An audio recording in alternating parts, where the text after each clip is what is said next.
Hi, Cassie. Hi, Caitlin. Hi, creepy people. Hello. Hello. How you doing out there? How you doing?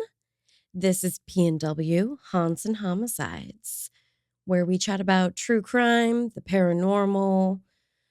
It's officially spooky season, so definitely some spooky stuff. Do you have a spooky episode for us today? Actually, it's a little bit spooky. Oh. I'm so excited. I'm excited. I love spooky stuff.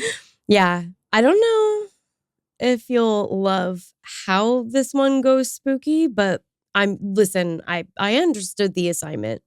Is it at least Pacific Northwest? Well, yeah. Okay, good. Yeah. Because that's what we talk about here. Yeah. Also that.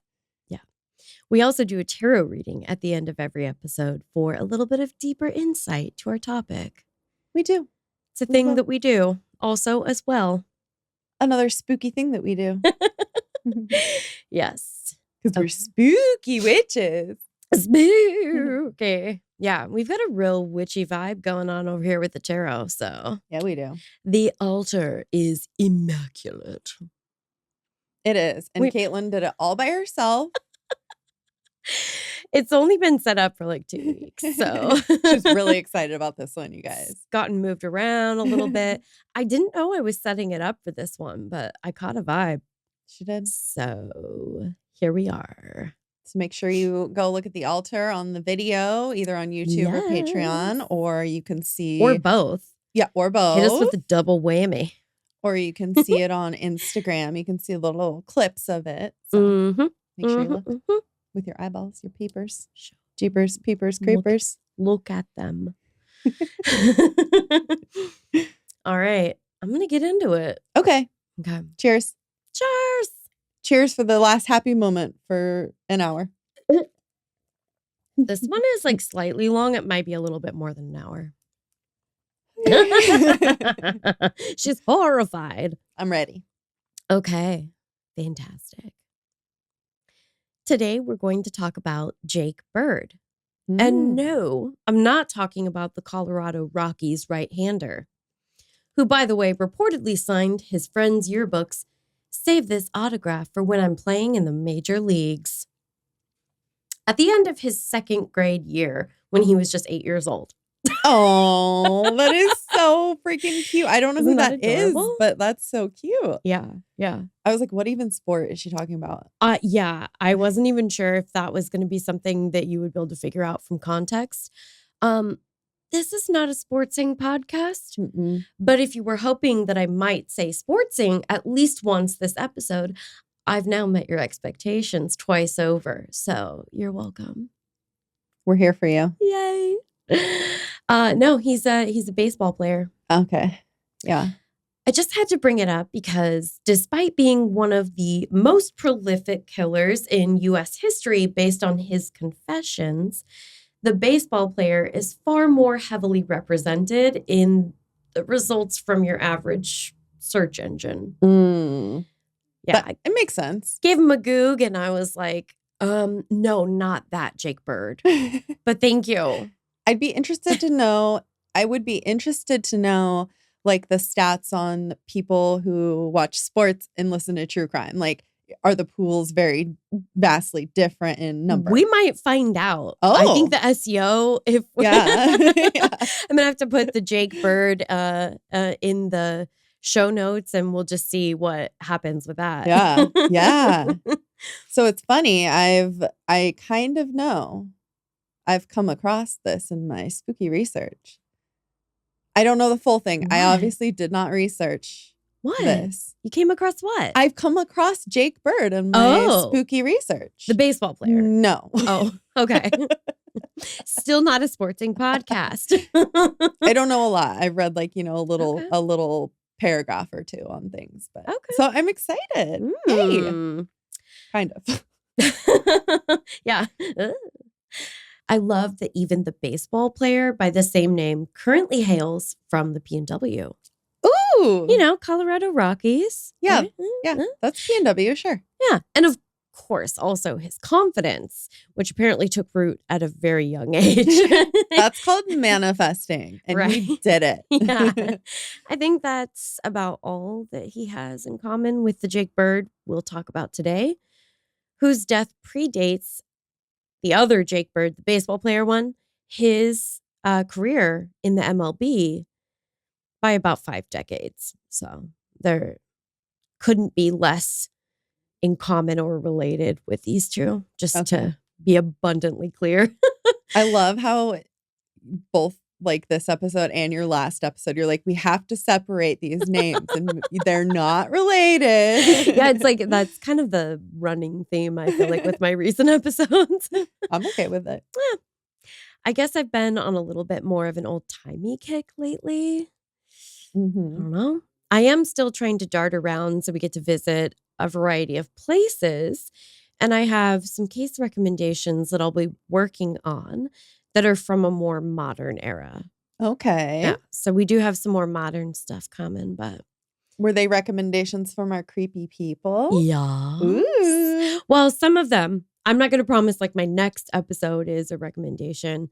But yeah, I'm working on some things that people have asked for or suggested. So I'm not. I'm ignoring you all. Just kidding. I just wanted to say I'd personally love seeing our email fill up with any recommendations that you have. Yeah, there's quite a few in there. Yeah. Anything you want us to cover for future, but especially if you stumble upon anything that would be helpful source material. Because I do sometimes find that there are cases that people are really interested in. And the reason they're so interested is that they found like one good article that maybe links to another. I'm like, send that my way. Yeah, send it all. Get me started off. Just send us a list of resources to pull from. If you just be our research assistants, that would be fantastic. We're currently in the market. Yeah. So if you're interested. Uh-huh. Did I wink okay? I don't know. Hard to say. I can't wink. It's actually dangerous right now because I have magnets on my eyes, but your eyelashes will just fly off if you try to wink. Yeah. Jake Bird was born December 14th, 1901, supposedly in Greenwood, Louisiana, though many statements he made were very vague. Just somewhere in rural Louisiana. Just somewhere over there. Just somewhere in that. Does it really matter? Over there. I feel like I'm also never surprised when I learn that my research subject is or involves a Sag. Yeah. Sagittarius, if you're nasty. I love them. I love you Sages that aren't murderers. Yeah. Well, I'm really intrigued by the prevalence amongst serial killers. Yeah. Just like, what is it about cosmic timing or maybe something else in their environment? Like, are you guys born in winter and you don't like winter? Isn't Taylor Swift a Sagittarius? Oh, well, now I have a whole host of concerns. I'm kidding. She might end up on our pod one day for a different reason other than us being Swifties. Oh, boy. Whatever. It's really not that important to our story in terms of, because we're not going to focus on astrology. But this time. Yeah, this time. Speaking of things that are perhaps interesting for my hat rack, but perhaps not the most important to the story.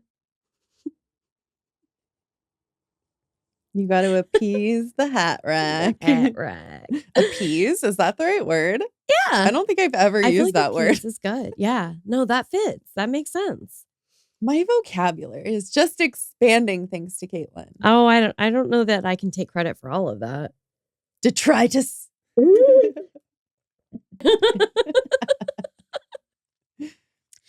Knowing that we're hoping to take a trip out to good old NOLA next year, I just had to see how far away Greenwood was from New Orleans.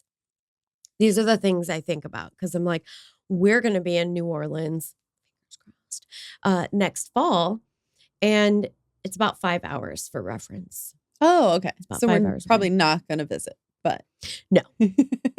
Props not. I feel like everyone's getting a real up close and personal look at the ADHD of it all. Yeah, it's okay. That's why they come. Yeah. Also, I don't know, like if you want us to come to New Orleans, if you want to come to New Orleans, we're going to be at hopefully a spooky podcast convention. So I don't know. This is a really great time to probably just put our podcast on like autoplay over and over again. Help us with that sweet ad revenue. Don't skip the ads. Just keep them on. Yeah. It's fine. Subscribe on Patreon. That's true. It is all ad-free on Patreon. So there's that. Beyond that, there are frustratingly few details available that have been confirmed about his early life. Here they are. He was raised by Charles and Dealey Bird. Charles. Ouch. Every time. He also had 3 brothers, Andrew, Henry, and Lenny. End of bio. That's it? Le Shrug. Aw. What can I say? It's not a lot else. I wasn't going to get like digging in on ancestry or anything because I just don't know that there's a lot to get into with this as it is. I just don't, I don't know that it helps us or is interesting enough that juice ain't worth the squeeze. No, I want you to go to Greenswood, I think we said Greenwood, yeah. Greenwood, Louisiana, and find their historical document department and go through all the paperwork. I think we're going to be pretty busy when we go to NOLA. I don't know that we have a 5-hour each way detour in the cards. What we do know a little bit more about is what he did as a young adult. Yeah. Probably not good. It turns out it's not great. After leaving home at the age of 19, he quickly got into trouble with the law as he traveled around the country working odd jobs, some of them along the railroad or for the railroad, which kind of makes it easier to travel around and do more crime. Yeah, just hop on a train. Yeah. Get out of town. Yeah. See, like now the thing I feel like is to get a remote job and like work on your laptop in Bali. That's of this era. That's their old timey version. It's just like get on a train, do crime. That makes a lot of sense. Yeah. So back then, see, this is my goal is to just skip town and work from my laptop all over the country. Yeah. So back then I would have worked on trains. Yeah. That's what you're saying. Get on a train, do crime. Okay. Well, steps 1 and 2. Yeah. But without the crime. So. Oh, maybe some crime. Weed's illegal in a lot of places still. Shh. No, come on. It's not like they don't know. I don't get high. We're definitely about to start another show that may or may not center on the topic. I don't know. Stay tuned. I don't know. By the time he turned 45, he had already spent 31 years behind bars for various crimes, including multiple assaults, burglary, and even attempted murder. Okay, so I saw that face. I saw that face in my mind as I was writing this. So my next sentence is, let me know if I need to repeat that because it's a little bit mind-blowing. I was trying to math. Yeah, 45 years old, and he has been incarcerated for 31 years of his life. So he was 14? Through various times. Essentially, yeah. There's like 14 years of his life sporadically somewhere throughout those 45 years that he was not imprisoned. Wow. I wonder like how young he was. Are you going to talk about it? I guess pretty young. The bulk of his criminal history is not when he would have been starting out, shall we say. So I'm not going to get into a ton of like any of his early crimes, but just remember at 45, we've got multiple assaults, burglary, and even attempted murder. So like, he's wow. He's kind of working his way through to building quite the rap sheet. After his release from jail in 1947, he took to working on the railroad near Tacoma, Washington. Oh. Yeah. Lots of great things happening in Tacoma. I don't talk about them, but Jake Bird would eventually again be arrested. I know. I was shocked too, you guys. He was arrested in Tacoma on October 30th, 1947, just a few days after arriving to the area. And a day before Halloween. I know. My mind was blown. I was not looking for anything themey at all. And I could not have picked anything more on brand for spooky season, because when we get there, and I will tell you, I was partway through already writing some of my notes from articles and stuff that I had found. And I was like, I'm sorry, what's this now? There's so much more. Okay. Ooh. I was absolutely dying. I was like, you have got to be kidding. It's like a true crime story made in the lab for me to talk about during the month of October. Perfect. So excited. Manifesting. Yeah, I mean, it's awful, but I'm very excited to tell you about it. That night, Bertha Kludt, a widow in her 50s who worked at a bakery, and her 17-year-old daughter, Beverly, who had just recently graduated, were sleeping soundly. End of story. Yep. Okay, no, it keeps going. They lived on 21st Street in Tacoma. Bird, which is what I am going to refer to him as now, which always makes me think of It's Always Sunny in Philadelphia. Such a bird, D. Oh, I always think of bird. Yeah. But I digress.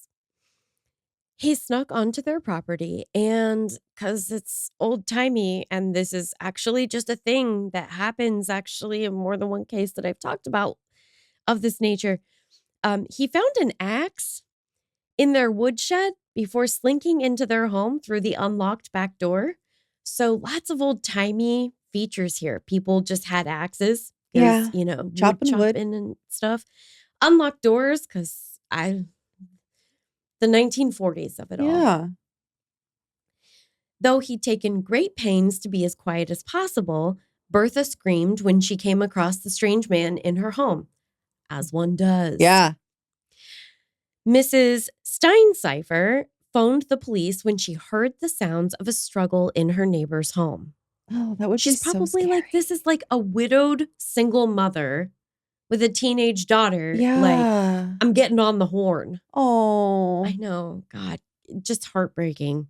I always make fun of like the nosy neighbor thing, but like, no, sometimes you want a nosy neighbor. This bitch is smart, because literally this next sentence, she turned out her own lights when she saw the silhouette of a man through the window of the Kludt family home. Okay. So she's basically like, I don't want this guy to see me and get tipped off that like somebody's aware of his presence or obviously come after her, or, Yeah. I just thought the foresight with that, that's smart. Like in the moment, a lot of people wouldn't have thought of that. Yes. I think. Wow. You'd like to think that you would, in the moment, do the things that, help the situation and maybe don't make it worse by adding in another potential victim. Yes. But I mean, who can say what they would do? Seriously, I was literally watching a documentary on horror movies last night, and that was one of the things is like, people always yell at the screen like, I would never do that. I would never be that stupid. Like, but like, you would always and forever be that dumb. Yeah, you probably would. Yeah, because I think a lot of us would. You wouldn't be Mrs. Steincypher. Yeah. Don't look at my notes because I don't know about the spelling here. That's a cool last name. Yeah. Stein. I know. I was like, yeah. It goes with your beer episode too. Okay, so beer and cipher. Oh, like a cryptic code situation. I was like, okay. That is cool. I know. Was she a spy? Is that why she was so smart? I don't know. Conspiracy she was theory. A German spy in right? Tacoma. Oh, in 1947? I mean, yikes. She was cool though. Yeah, that's fine. The war was over. Just in case the title we end up choosing for the episode isn't adequate enough of a giveaway regarding the nature of his crimes, they were absolutely brutal. Because, the whole axe situation. Fucking bird. Fucking bird. Dirty bird. Such a bird. Ugh. He would end up facing charges for 2 murders. And though he would only be convicted for 1, he reportedly claimed responsibility for up to 44. 44? Mm-hmm. I don't think it's exactly a spoiler, but eventually the charges were brought for the slaying of these 2 women, Bertha and Beverly, in their home the night before Halloween in 1947, which, as previously mentioned, has a super spooky vibe to it. Yeah. To be honest, I had no idea about the Halloween connection. Again, just want to reiterate, wasn't looking for that, which I feel like now Lady doth protest too much, but I don't think so, because we know she covered a Christmas crime during the summertime. Yeah. So. I didn't realize. And then when I got to that point in my research, I was like, well, no time like the present. Spooky season. We don't plan a whole lot around here. Things just kind of happen. Yeah, they either happen or they just don't. They've been happening for, almost 4 years now. So we've done a pretty good job. We've done okay for ourselves. We're not unimpressed. As I said previously, the crimes he detailed to law enforcement would make him, if his statements were truthful, one of the more prolific serial killers in U.S. history.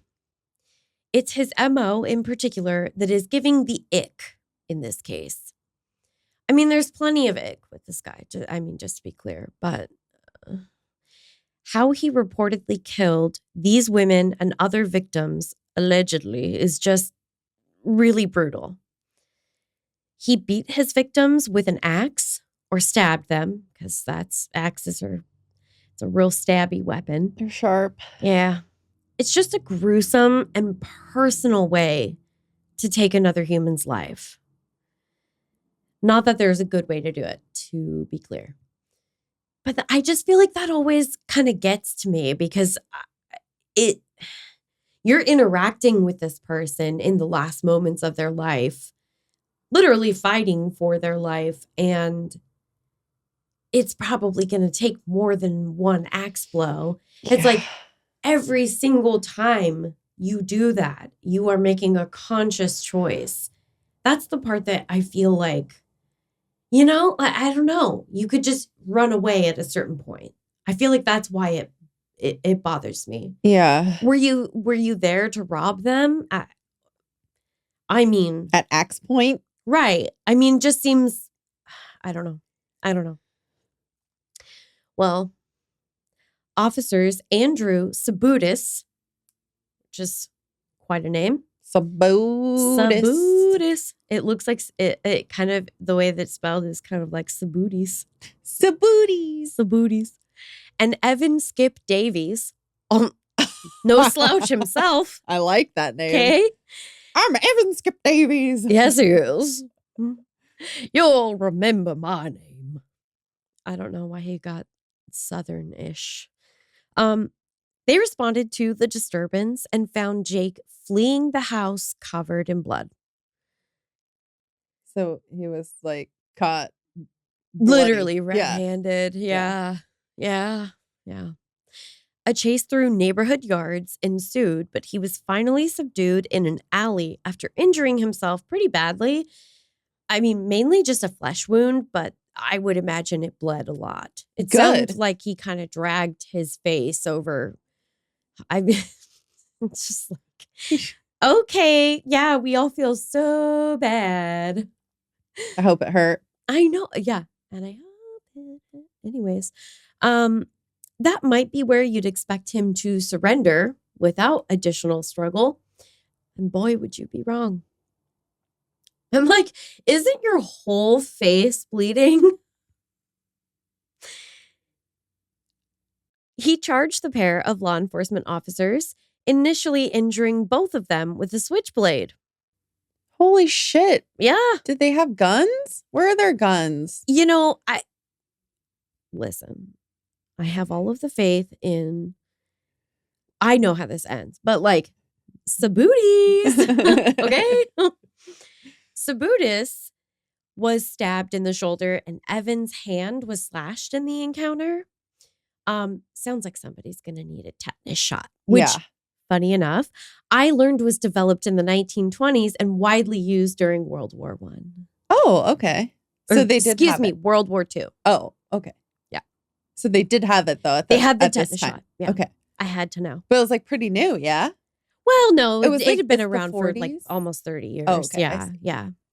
They had widely used it during World War II, which had ended just a couple of years prior at this point. Okay. So I felt like I needed to situate a couple of things for myself within the historical timeline. Yeah. A lot of hand gestures. It's helping me. It's helping me learn the timeline because I'm really bad at like historical timelines. Well, and there's certain things like a tetanus shot. I mean, that has been around obviously for our entire lifetime. But when you come across these stories and you're like, oh, I thought to myself, oh, he's got to go get a tetanus shot. And I was like, did they have tetanus shots? This is why I'm always like, did they have cars? I know. I need to know. I was pretty confident, but I was like, I don't know the exact year. Sabootis nailed him with a punch to the jaw and kicked him in the groin. Yeah. Which is probably exactly what I would do to someone who had stabbed me in the shoulder, if I'm being honest. These moves were apparently very effective because Officer Sabootis happened to be a prize fighter. Oh my God. I was literally picturing him like doing fighting moves like, and then not karate. Kick. I'm kicking under the table. You can't see. Kick. Unfortunately, the officers had been too late to save Bertha and Beverly. I know. Well, we knew that was coming. Yeah, but still. Okay, this next part. You didn't know this was coming, but here she is. Bertha's head had been battered, and a laceration to her throat had reportedly nearly decapitated her. Oh my God, that takes like so much force. What? Probably multiple blows. The ghastly slash to her neck caused her to die of suffocation as her windpipe had been severed. So awful. Pretty awful. Ugh. I mean, you could also drown in your own blood in that situation. I mean, a lot of awful different ways to go after sustaining that type of an injury. Mortal wound. Investigators believe that Jake had attempted to sexually assault Bertha and that her screams were what had woken Beverly, who was found lying in the kitchen. Oh. The murder weapon was also found on the kitchen floor. So you just left it there, left it all there. I mean, he was like, well, I'm not a thief. Wait. Oh, yeah. Detective Sherman Lyons led the interrogation because now they're going to interrogate him. Jake tried to deny his guilt in the crime, attempting to blame another man named Leroy. He said he had met the man upon arriving in Washington, but didn't know him well. Which is very convenient. Just some guy I met. Yeah. He did it. I just met him, but I don't even know him that well. Guy. He doesn't go to school here. But I know that he murdered some people. He doesn't even go here, but he totally did it, you know? This story kind of makes him sound like a real dumbass at first glance. Which is fair. However, he was such a good liar that Lyons said he was almost tempted to believe his story until they processed one particular piece of forensic evidence. And at this point, I'm going, I'm sorry, processing forensic evidence? Really? What? What kind of processing? The 1940s of it all. The pants he had been wearing, apparently, were found to be littered with brain matter when they were processed by the 1940s era CSI team. So I don't know what their process for identifying brain matter was at that point in history. But they have little microscopes, right? Yeah. But wowzers. That is so wowzers gross. all over your trousers. That is ew. Yeah, pretty gross. Also, lion was going to believe all that. Lion? I know. Lion. Come on. Yeah. Only after this was brought to his attention did he confess to the killings.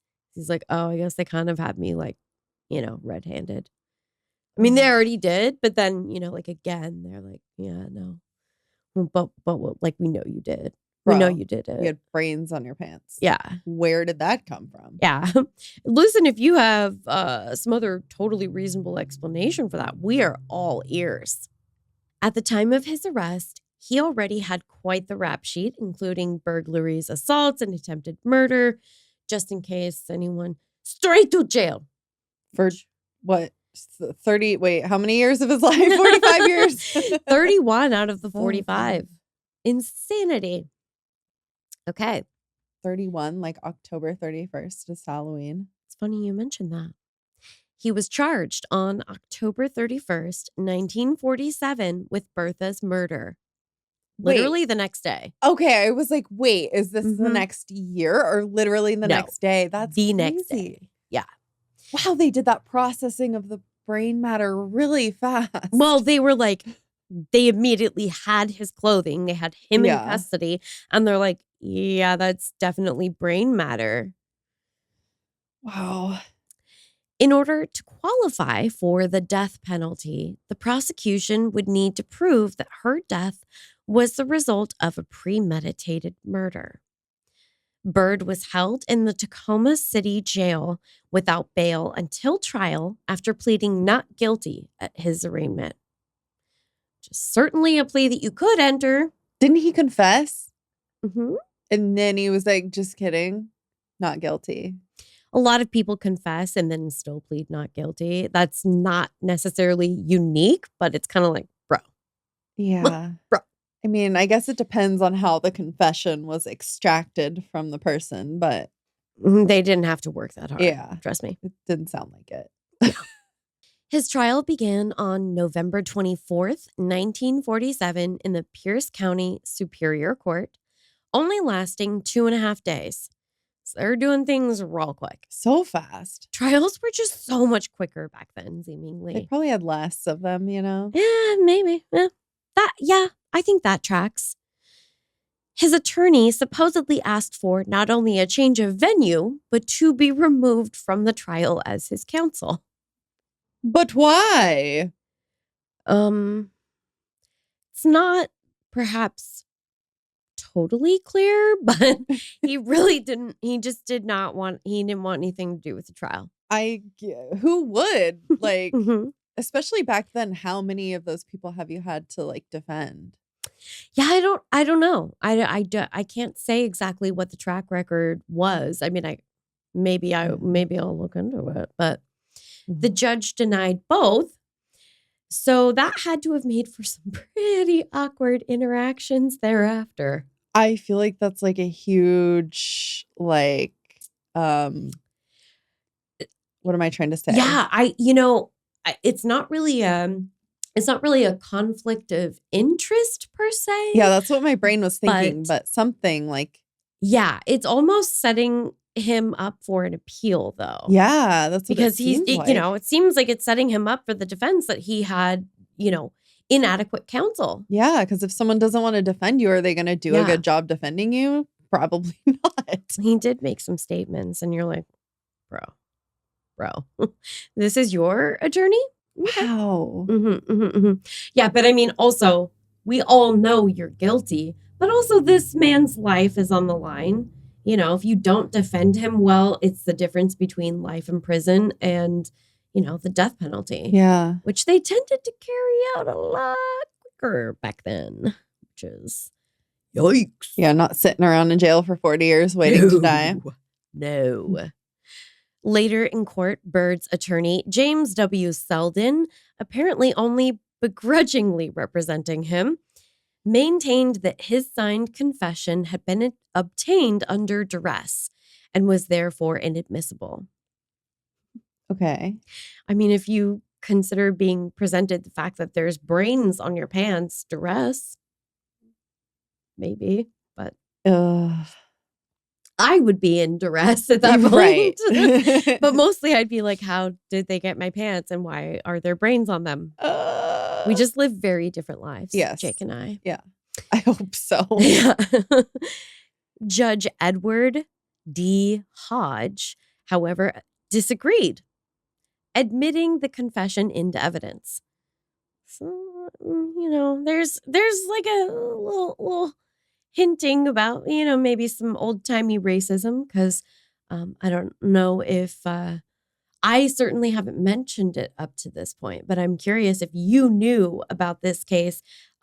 Jake Bird was a black man. Yes, I did know that. Okay. I did. And I haven't asked or said anything because I knew maybe there was going to be there's a big reveal. Yeah, there's a big reveal. This is part of the 2 paragraphs that I read about this case. Right? Yeah. Okay. On November 26th, 1947, after deliberating for only 35 minutes, which is an insanely short time by today's standards. Seriously. Yeah. The jury found Jake Bird guilty of first-degree murder and recommended the death penalty before the court. Wow. In 35 minutes. Yeah. Well, and remember, this is only the one murder. Oh, because okay. This is something that still can be done today, but it was very common at this point in history from what I have read and what I came across in my research. They would, in a multiple murder scenario, they would frequently hold charges for the additional victims just so that it's like, oh, okay, if for some reason they don't find him guilty of this murder, we're going to, because if you put them all together, then you can be in a double jeopardy situation. If he's found not guilty, then they can't go after him again. But if there's a separate crime, it's all about how you classify. Yeah. It's basically the administrative side of it makes sense law. To me. Yeah. And I feel like it's not, I don't know, this is just how I feel. It's not really fair to put all of the separate people who are murdered in the same trial. I just feel like yeah, I think you see it. Did 2 different things. You deserve 2 different fucking punishments in all the trials. I do think it is unusual compared to what I think we see and sort of experience in a more modern era, because these were 2 women that were killed in the same encounter. They were, familial victims. I don't think you see that a lot. I think it's very common when there are when it's a spree killer or a serial killer, you will see instances where they separate crimes that occurred on different dates. Because again, if we can't get him on this, we want to get him on that. A separate murder or other crime, whatever the case may be, because we want to put this person away. Yeah. So they're no longer a danger to people. So I don't know. It's kind of complicated because I do think sometimes you look at how people are charged, and it can be really upsetting how they will stack things or, separate out different instances and try to maximize penalties. I feel like in this instance, I don't take issue with it. Yeah. But, there are people that will never leave prison who have multiple crimes related to marijuana. Feel how you want about, that. I know not everybody thinks it's just fine or whatever. And that's your own personal choice. But, to put somebody away for life. Yes. Wow. For something that grows out of the fucking ground. Yeah. I mean, so does cocaine. But they process the shit out of it. It's different. They sure do. They sure do. Yeah. Watch Narcos if you're curious about the process. Another very violent show. The judge sentenced him to be hanged at the Washington State Penitentiary on January 16th, 1948. After his conviction was announced, Bird was allowed to make a final statement, which I feel like almost never turns out good. But Holy shit. This is the part I was telling you, you guys. This case was already like working out to be like, oh, spooky season. He's like charged on the 31st. And then this shit. And then this shit. He spoke for about 20 minutes, noting that his request to represent himself had been denied and that his own lawyers were against him. In hindsight, it's kind of like, where's the lie? They said that they were. Yeah. But apparently nobody really cared. Might have been a little bit of casual racism. I could see that too. But in this case, he literally was caught with blood and brain matter all over him. Like, so like, dude, how hard do you want this poor public defender who's... Come on. Yeah. Bird then said, are you ready for this? I don't think I am. For this at all. Okay. I'm putting the Jake Bird Hex on all of you who had anything to do with my being punished. Mark my words, you will die before I do. I do remember this now. This is why it's in spooky articles. Allegedly, 6 people connected with the trial died in relatively quick succession. No! Okay. Everything, I only say allegedly because I wonder sometimes if things get sort of, blown out of proportion, or it becomes like this, like almost a mythical proportion, like a legend. And if he's saying he had said, I am hexing you, so people are like watching out for it. It's like seeing 9/11 on the clock all the time because you know that number. Yeah. So you see it all the time. Everything that I have come across indicates that this actually happened. Holy shit, dude. Like multiple I'm confident that several people died. And I'm going to tell you about them. Okay. The first to go was Judge Edward D. Hodge, who sentenced Bird to death. He died of a heart attack not long after the conviction, as did one of the officers who took Bird's initial confession. So weird. Another police officer who took a subsequent confession also died of a heart attack. What are they eating, though?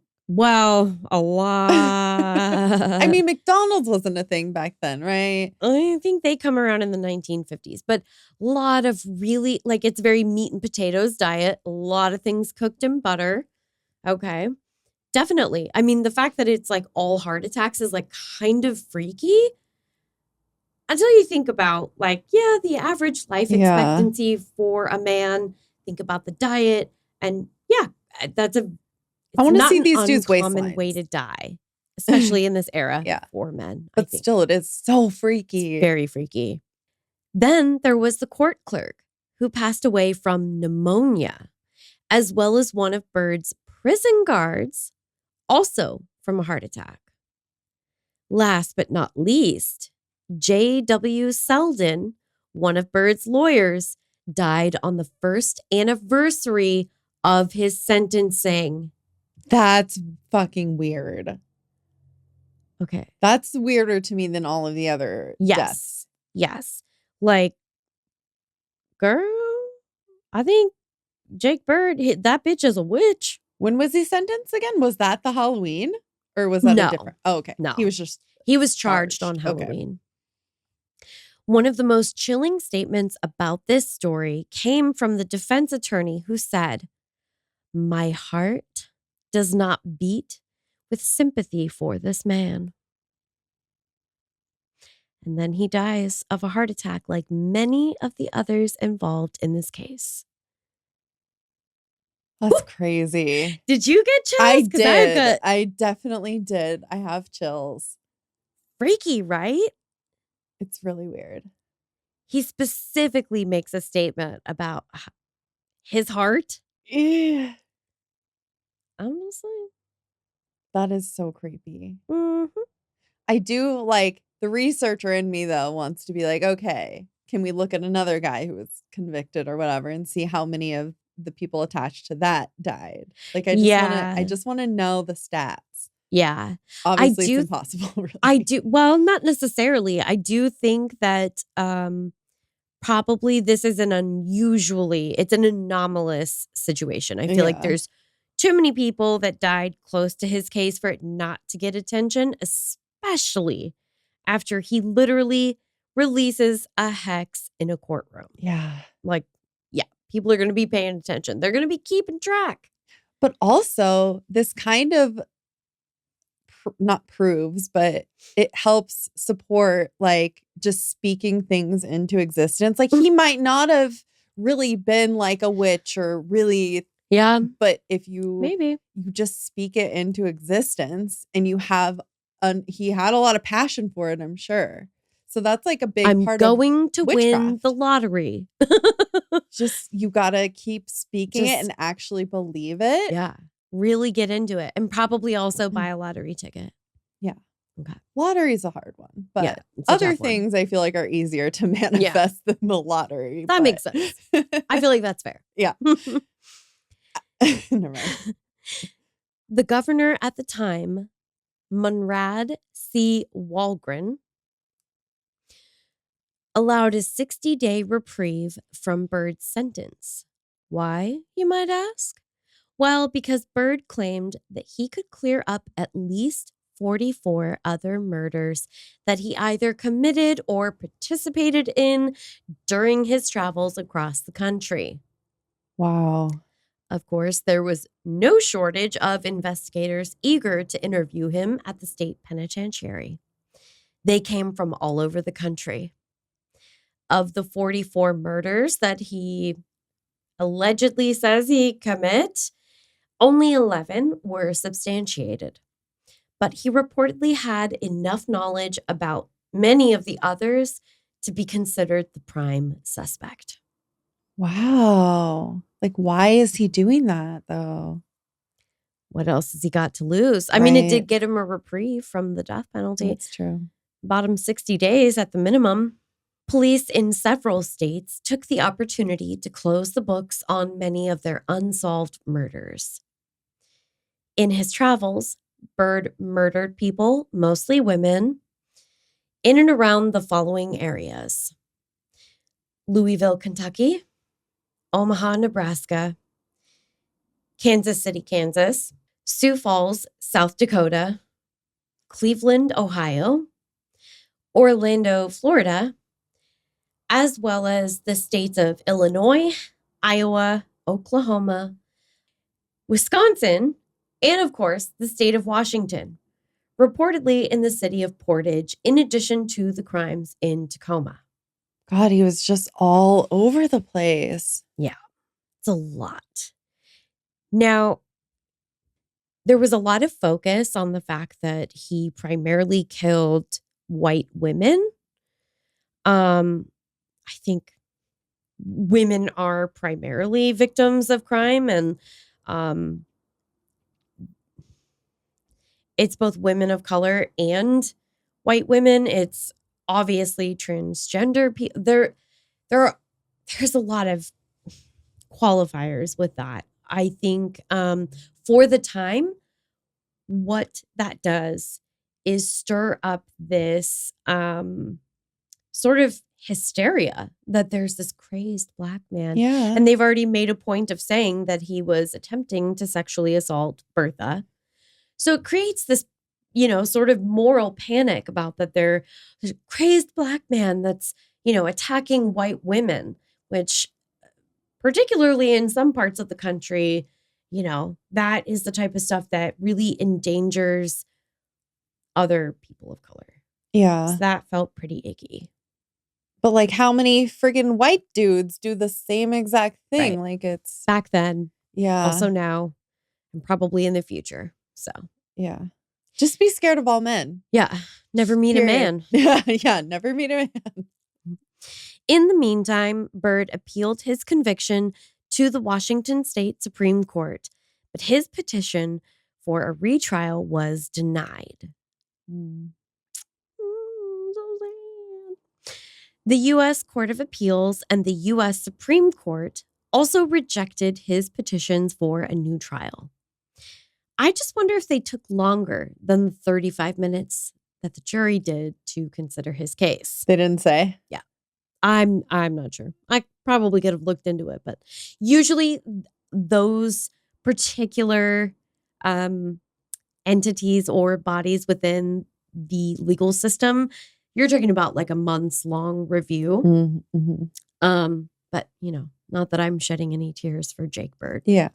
Because sounds like a real dick.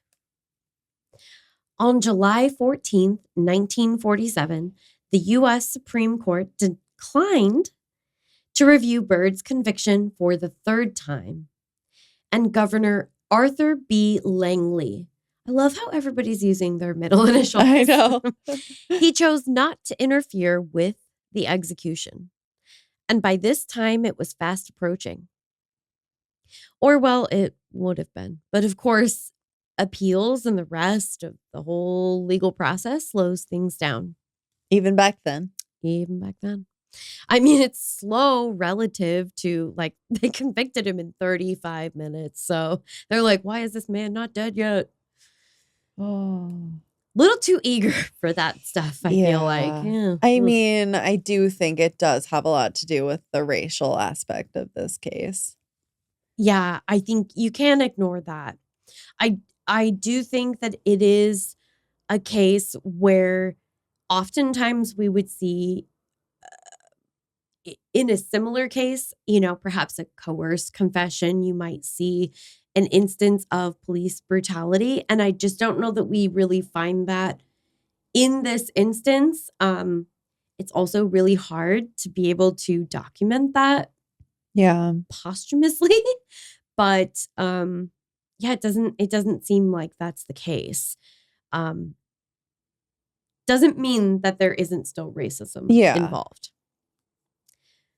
Finally, early Friday morning on July 15th, 1949, at the Washington State Penitentiary in Walla Walla, Bird was taken from his cell, conveniently located on the same level as the gallows, to be placed in the noose for his execution. Wait, the gallows were like in the same area as where he was being held? Apparently. Holy shit. I don't know if it was visible from his cell or not. That would be fucked. Pretty horrifying thought. Like, hey, this is just like have a nice view of your fucking future. Just got nurse set up for you. Yeah. Which was witnessed by over 100 spectators at 12:20 a.m. When the gallows trapdoor was released, Jake Bird dropped 5 feet to his death. After 14 minutes, his body was taken down and prison physician Dr. Elmer Hill pronounced him dead. He was buried in an unmarked grave in the prison cemetery, identified only as convict number 21520. Holy shit. His remaining personal fortune, a whopping $6.15, which actually was more money than it sounds like now, but was willed by Bird to Murray Taggart, the Walla Walla attorney who filed his appeals. Wow. I don't know what the average cost for billable hours was back then, but I'm guessing that would have been a drop in the bucket. So hopefully this guy was on salary with the state. Wow. That is interesting, though. It is. He left it to this guy. Yeah. Like the only guy who seemed to be helping him out. Yeah. Well, and one thing that's really interesting about his case, and it's kind of hard to find the exact right spot to sort of drop in this information, but I came across that like he wanted to represent himself on the front end of the case. Obviously, we talked about that. He also continued to research and study law books, and he actually became well known in the prison as being someone that other inmates went to, to try to get legal advice. That's very interesting. Yeah. Yeah. Wow. And it seems like he was very intelligent and actually became very knowledgeable about the law, which is kind of horrifying. It's like It's a little scary. And yeah. I don't know. Yeah, but I mean, you know, it happens a lot. You're someone fighting for your life, essentially. Yeah. Jake Bird was the 63rd prisoner and the 7th African American to be executed in Washington state since the death penalty was established in 1904. Though, of course, we know that the last person to be executed in the state of Washington was Cal Coburn Brown, who we covered some time ago. Yes. Search bar it. Yeah. Can't say I was sad to see him go, but capital punishment has been formally abolished in Washington for about the last year and a half. Really? Just the last year and a half? I was shocked too. Holy shit. I was shocked too. Normally it's like Washington does something, or it's like California and or Washington kind of go first, and then it's Oregon. Oregon has actually had it abolished for longer, is my understanding. Interesting. So, that's why I was thinking, because we live here and it has been. So yeah. Wow. How about that Hex though? Am I right? Dude. It's turned out to be a pretty wild one, if I do say so myself. I feel like we have to change our name to Haunts, Homicides, and Hexes now. Yeah. Ooh, I like that. Shall we do some tarot? Yeah, let's do some tarot. We won't hex you, we promise. Maybe. Unless you're a murderer. Yeah. Probably then we would.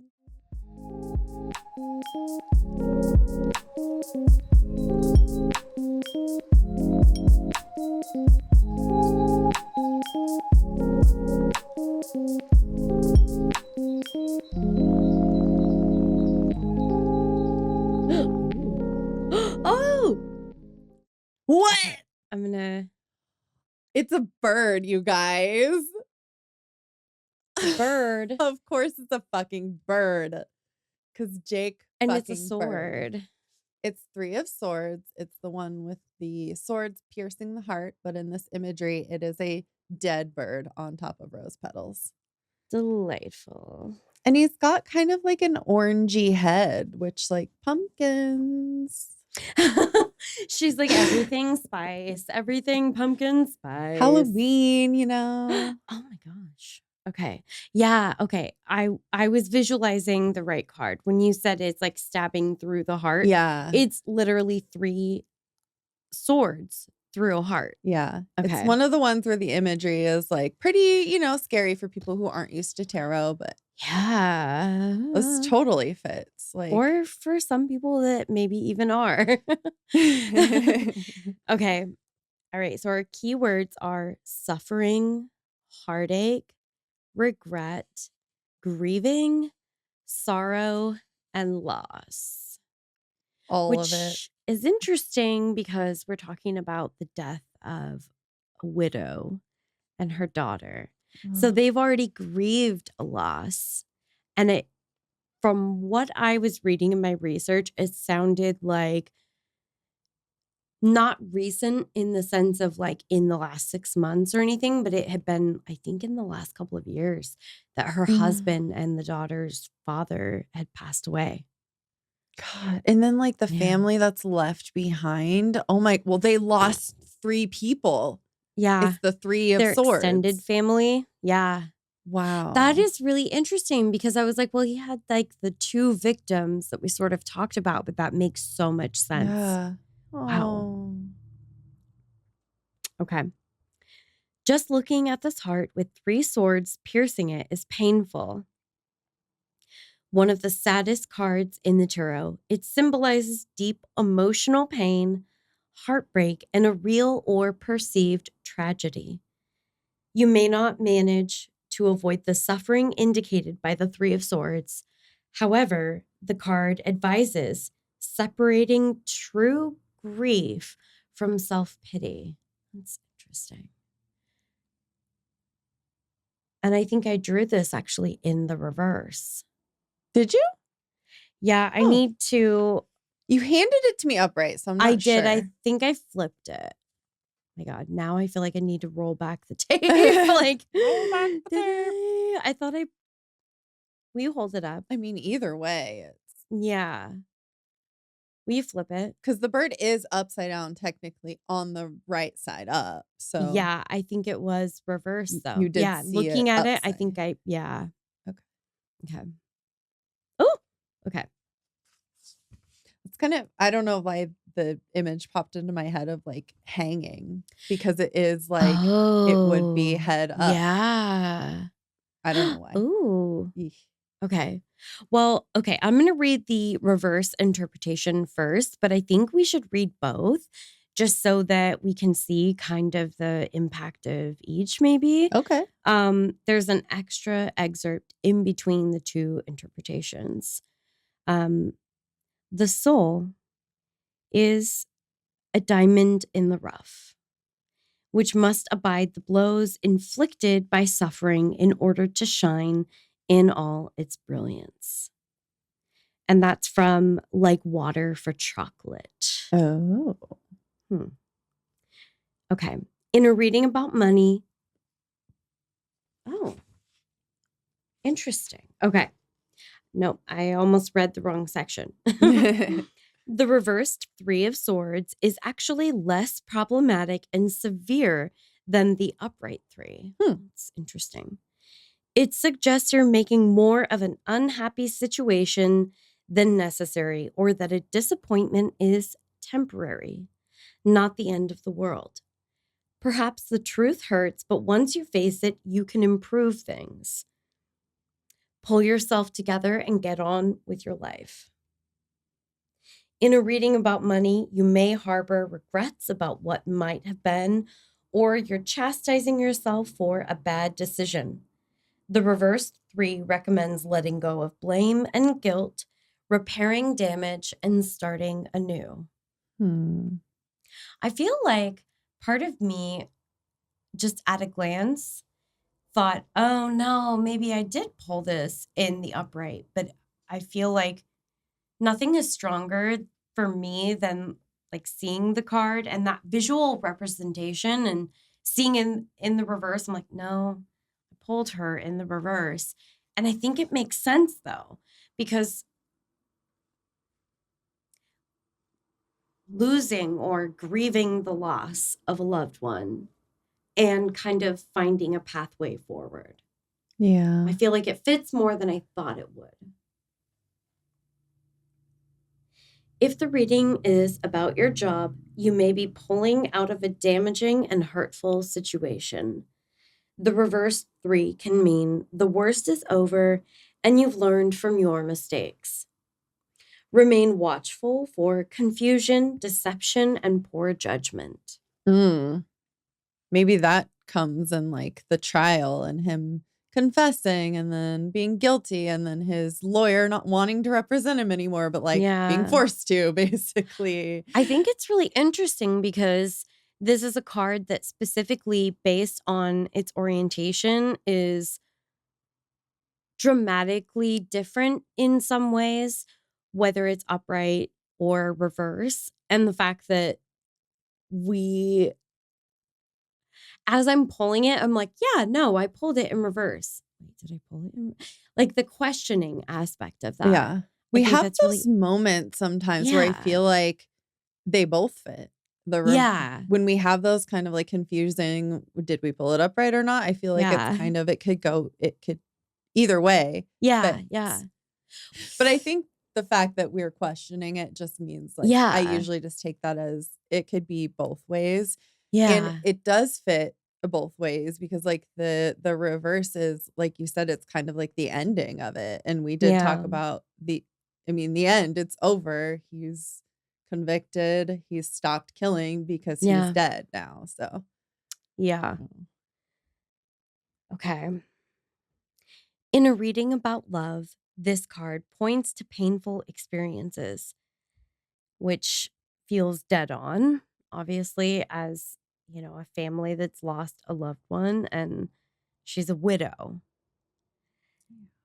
But you're working on past problems and trying to make things better.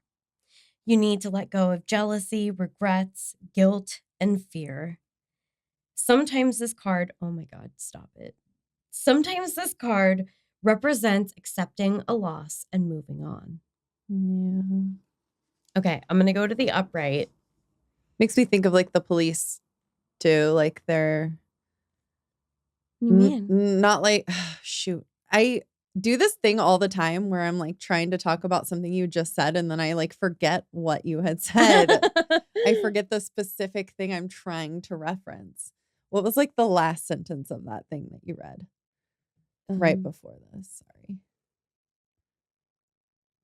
You need to let go of jealousy, regrets, guilt, and fear. Oh, like the regrets and the guilt of like, this has been happening to potentially like 44 people, you know?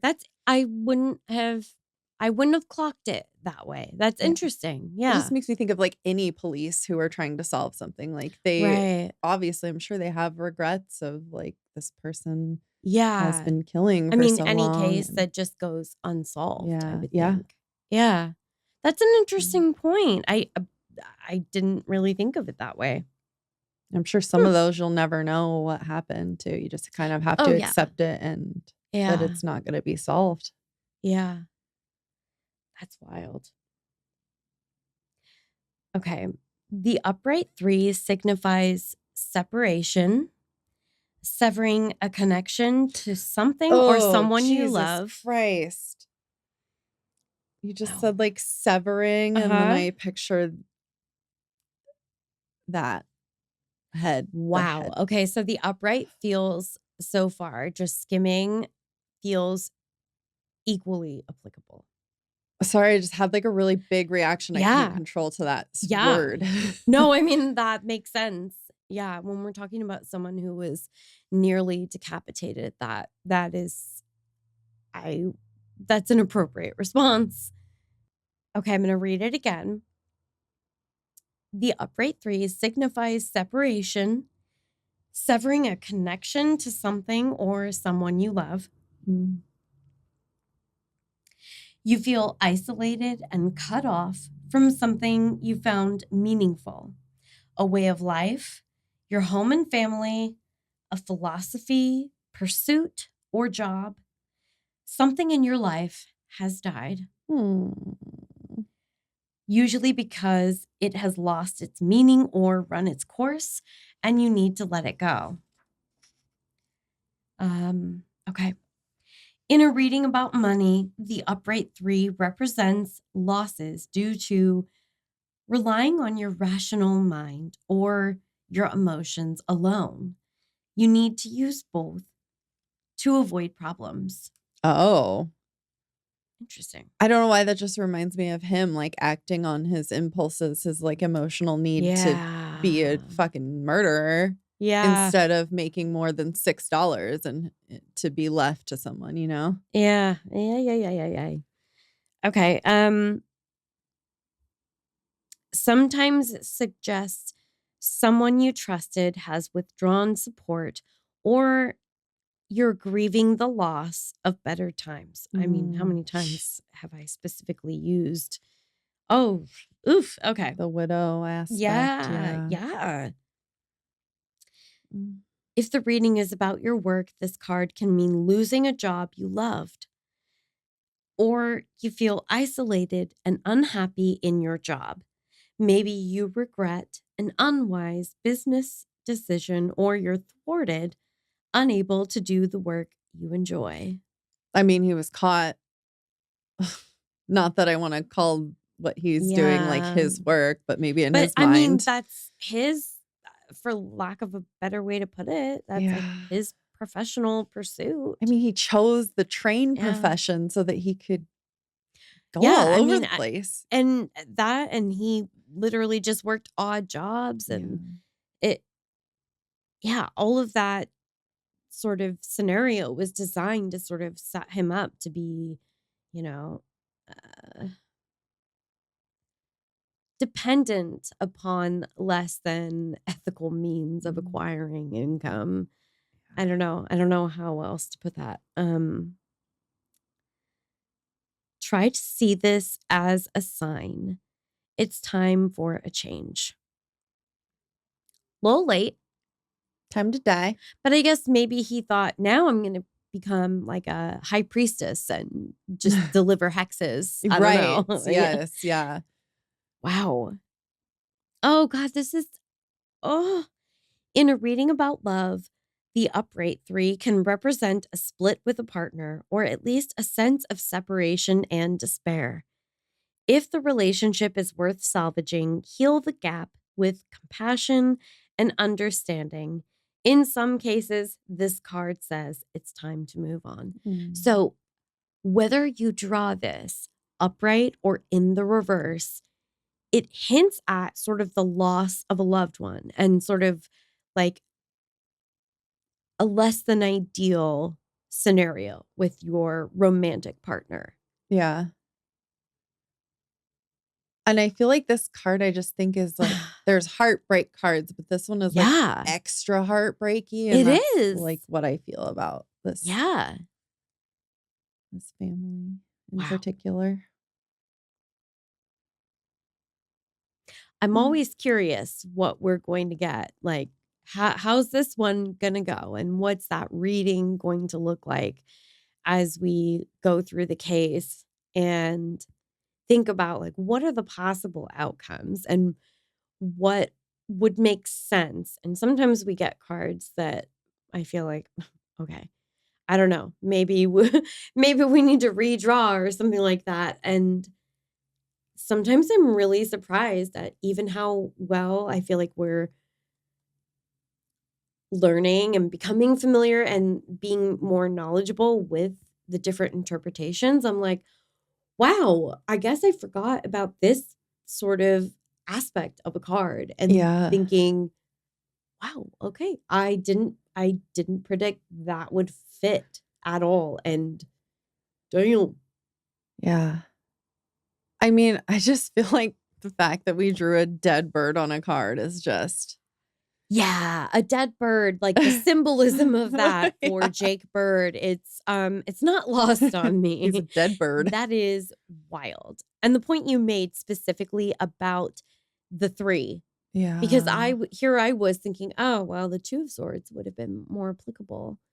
Not even just at the outset, the numerical piece of it for me is kind of the first thing that a lot of times jumps out. But holy shit, in terms of imagery. And then if you think about the fact that they literally had lost a loved one and you're talking about a family of 3 that has just lost so much. Even when I want to say, no, it doesn't feel like that card fits. And then it just fucking fits. Yeah. Wow. That's so sad. Wow. Oh. I know. I just keep staring at the card. It just, this is like of the P&W deck. I feel like I just really. We both kind of went purpley today too. Did you notice? Well, we did like blueies and yeah. Oh. Yeah. Well. Okay. Well, some of you that are in our Facebook discussion group, or I think that's the one place I can think of that I mentioned it. I don't think I mentioned it on Patreon or anywhere else. But we're doing a double header this week. We just came off of literally everyone that's currently in this house having had COVID in quick succession. That was my first time, and I gotta say 0 out of 10. We are recovering in terms of our ability to create and release content also. So we're doing a double header, so we start to build up a little bit of a backlog for those emergencies.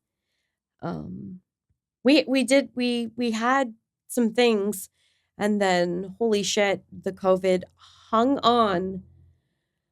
I was positive for at least 10 days. Yeah. That's crazy. Yeah. I think we've talked about it before since all of the plague happened in my home, but yeah, we better get to it, I guess is what I'm saying. It was the most rambling way of saying we gotta go because we need to record another episode. Because we're playing catch up, you know? We're playing in catch up and it is spicy. Actually, I did have one more thing. I don't know if you wanted to mention it because it didn't make it into your last episode with the Blue Mountains and the Coors.